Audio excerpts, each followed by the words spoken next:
Hello guys, welcome to the Babbi quicks. ఈ రోజు మేము గుడికి వచ్చినాం గైస్, రాండి చూద్దాం.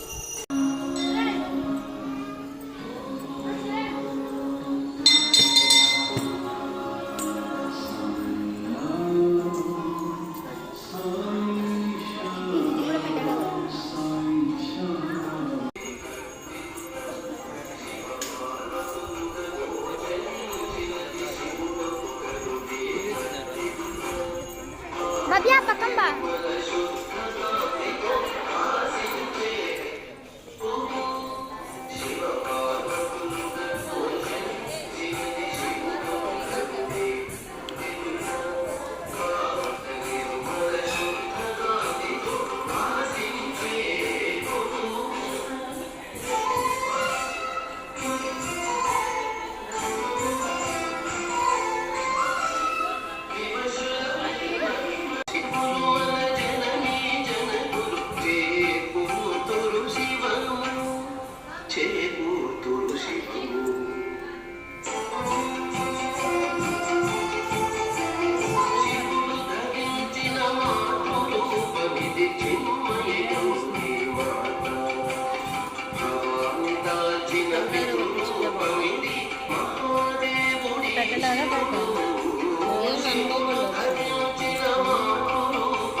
చూసారు కదా గైస్, మన గుడిని చాలా బాగుంది కదా. గుడి ఇలా ప్రతి పండుగ చూసారు కదా గైస్. ఈరోజు గుడి నచ్చితే లైక్ చేయండి, సబ్స్క్రైబ్ చేయండి, షేర్ చేయండి. Bye bye.